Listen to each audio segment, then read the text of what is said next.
Alright, so this is an iPhone 15, and a 15 Plus, and a 15 Pro, and a 15 Pro Max. Every new phone in the lineup, new colors, new materials, new ports. There's some good stuff to unbox here, so let's do it.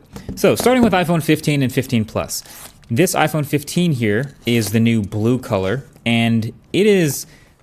I'm just going to go ahead and rename this color to Barely Blue. I think that's an appropriate name because it really is barely giving hints of blue. You can really see it on the side rails too, but yeah, really subtle colors across the board this year. Anyway, the other things in the box are the paperwork, the single white Apple sticker, and there is no SIM card ejector tool here since they're all eSIM, at least in the US now. But most importantly, the new cable in the iPhone box for all new iPhones is a single white braided USB-C to USB-C cable. I think this is the first time the iPhone is shipping with a braided nice cable like this, so hopefully it'll be a higher quality and more durable than old cables we've been getting for years. So cool, USB-C cable, USB-C phone. Now if we take a look at the Plus, same idea, bigger box, but this new incredibly pale yellow. I mean, again, in perfect lighting at the Apple event, I think it looked a little bit more colorful, but it just looks extremely pale out here.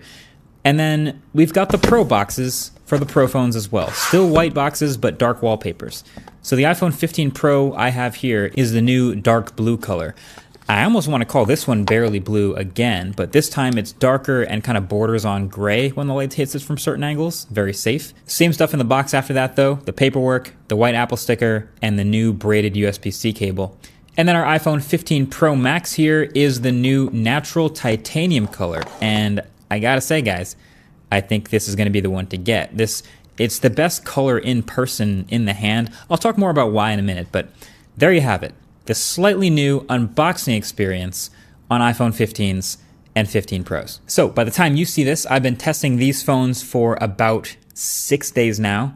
Not quite enough time for a review by my standards, but still plenty of time to give you some interesting thoughts, some things that I've picked up on, and some quirks. So first of all, these pale colors, I don't really know how else to say it. Like, this might be totally fine with you. I always get told everyone's going to put a case on their phone, which they probably are. But hey, Apple did spend a ton of time and money making this new softer touch satin finish on the back. And some of us will carry our phones around with no case. So it's worth mentioning. For the Pro phones, there's actually an extra layer of interesting though, because they've switched that rail material, the part that you actually touch on the outside, from shiny stainless steel to brushed titanium. We've all heard about how much lighter it is, and it's something like 10% lighter, which is enough for me to notice and enjoy. But the other thing is, I thought the brushed finish would sort of eliminate fingerprints on the sides. Absolutely not. I was wrong about that. I mean, it's not as bad as stainless steel, but especially on these darker colors like the black or this blue, you can totally see fingerprints and sort of where your hand oils are marking up the sides of the phone. And then on top of that, this is not anodized like aluminum might be. This is the new PVD coating they talked about on stage, and it's only been a week here for me, and so I don't know exactly how well this will hold up over time, but what I do know is if you get a scratch deep enough into this coating, it's got to be the natural titanium color underneath, which is very light. And so that might look rough if you drop this phone with no case and get like a big gash on your dark colored phone and have light marks all over it. All of that to say, I do really think that this natural titanium or the light is going to be the better color to get on the Pros this year. Okay, some things I've noticed in my first week. So first of all, on the Pro, the bezels are technically a little bit thinner, which makes the buys a little smaller. But you really don't notice that much after a few minutes. What you do notice more actually visually is the slightly softer curves all the way around these phones. Seriously, on the 15 and 15 Pro. Because on the 14, it was so square, like it just went straight to the edge with a flat display, and then it dropped right into the rail at 90 degrees. On these new phones, the edge of the front glass actually has a little bit of curve at the very edges, so it's a softer curve into the rail. Then the rail itself has softer curves than the totally sharp corners from last year.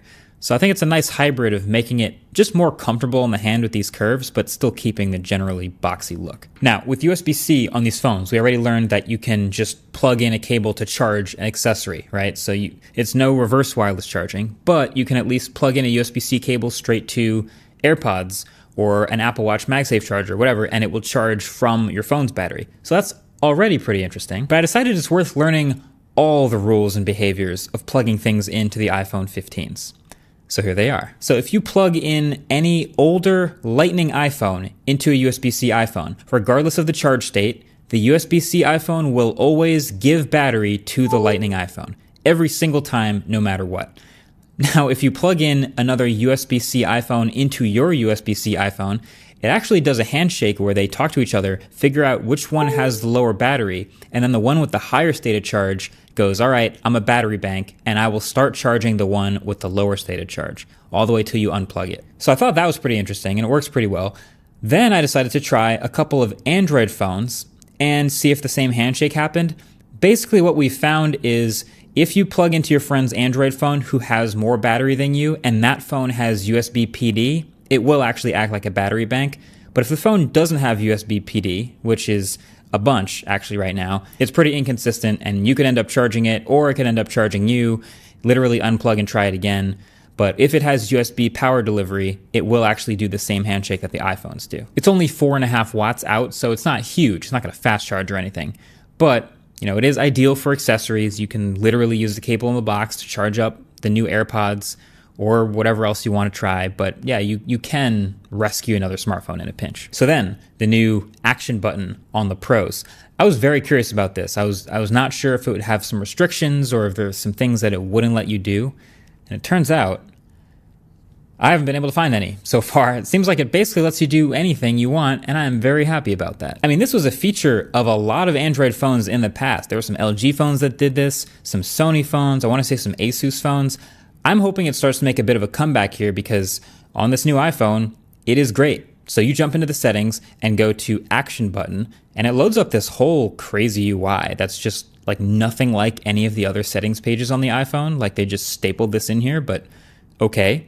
And as I showed you in the impressions video, you can do any number of pre-programmed things with this button. By default, it is still the mute switch that it replaces. And it has those two different haptic patterns, so when you mute it in your pocket, you know exactly what you're doing without even checking you did it correctly. But honestly, I don't know, I leave my phone on mute most of the time anyway. So you can also have it open up the camera in any of the camera modes, but then again, the camera shortcut is like right on your lock screen already, and I'm pretty used to that. Same thing with the flashlight, you could do that, but it's also already on everyone's lock screen. I like the voice memo trigger. It's actually pretty convenient because it immediately starts recording when you press and hold the button. But my favorite, by a mile, is the Siri shortcuts function because it basically lets you do anything else. You can stack up a bunch of different functions that are like location dependent, or you can have it call a certain contact or do certain things, or if you just want to literally open any app on your phone with zero lag. So it could be your to-do list app or your calendar app or just open YouTube with any one button press, whatever you want. For me, I'm going to map my action button on my brand new iPhone to the Google Assistant, the best assistant available on the iPhone. Also, Apple, if you're listening, I also wish you could map a double press or a triple press of the action button to a new specific function. Just think about it. Also, I was kind of curious how cases would handle this new action button, so I asked channel sponsor Dbrand to send over their new Ghost case, and I have it here. Personally, pretty solid. I think this matte black skeleton design looks sick, and yes, I can confirm that even with the case, the action button still feels nice and clicky.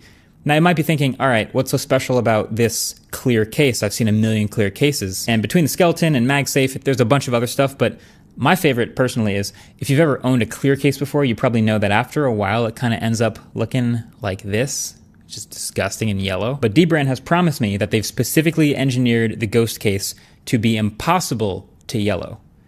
And they use those words themselves. So they actually gave you like a lifetime case replacement guarantee if it ever yellows.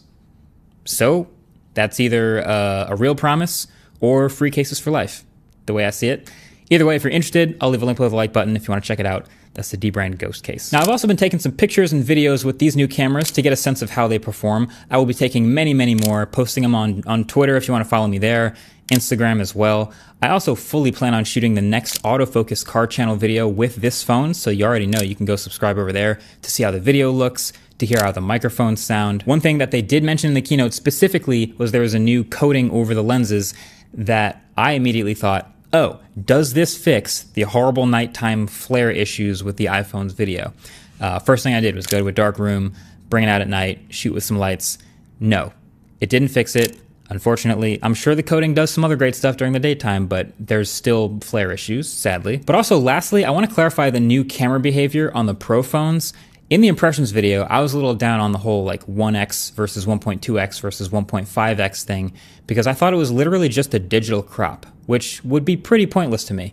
But it's actually closer to a set of super res zoom presets that you can actually then digitally zoom between. I'll detail all of this in the full reviews, and here's some benchmark scores in case you're curious about that sort of thing for performance for the A17 Pro, which is actually new.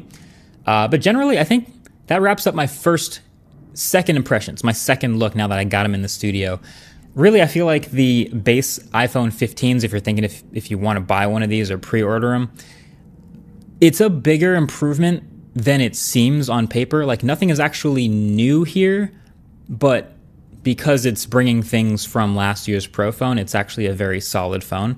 And then the Pro, it's a lot more interesting because there's some genuinely new stuff happening. I've seen new stuff with the cameras.